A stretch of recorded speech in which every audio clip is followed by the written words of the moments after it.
Imagine this. You are about to post your honest opinion online. Your finger is already on the send button. But then you stop. Not because you are wrong, but because you are afraid. Afraid of being reported, afraid of being misunderstood, and afraid of facing legal consequences.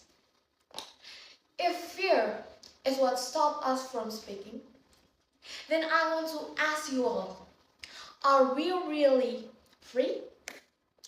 Good morning, everyone. My name is Vanessa Evelina, and today I stand before you to argue that freedom of speech in Indonesia is still not fully realized. It is still a question. Indonesia is constitutionally a democratic country. Freedom of expressions, of free speech is guaranteed in law. But in reality, the situation is far more complicated. There have been multiple cases where individuals, such as journalists, activists, or even ordinary citizens, faces legal consequence simply because they are expressing their own opinion.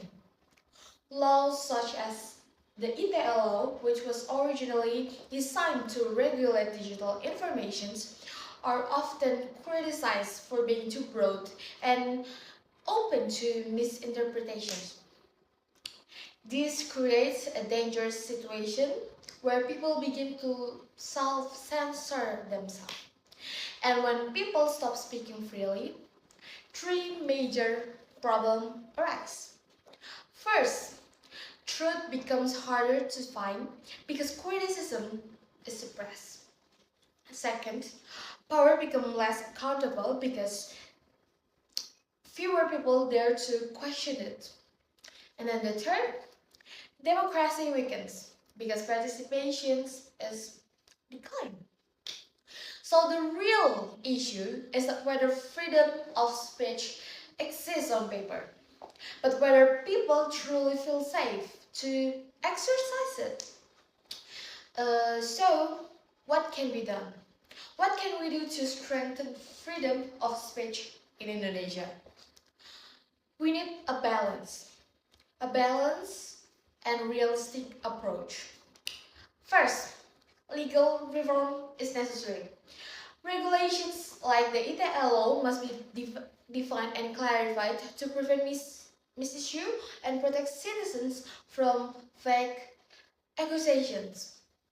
Second, public awareness and digital literacy must improve. Freedom of speech is not absolute. It comes with responsibility. So people must understand the difference between criticism, hate speech, and misinformation. Third, institutions must build trust.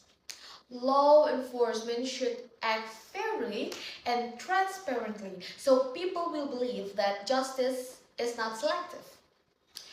Freedom of speech should not mean chaos, but it also should not mean fear. It should mean safe, responsible expressions. Now, I'm now imagined two possible future. In the first future, nothing changed.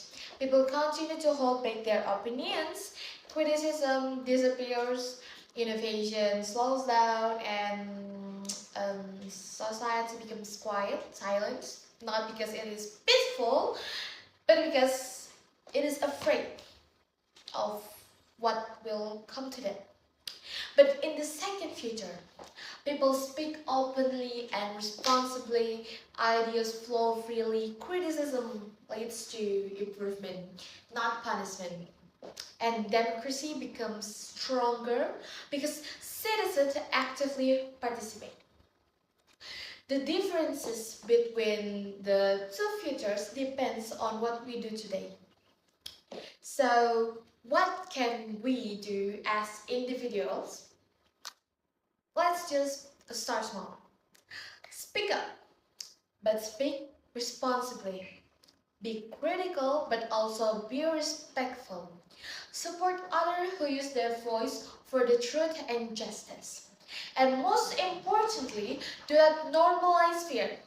Because freedom of speech is not just a legal concept, it is a foundation of a healthy society.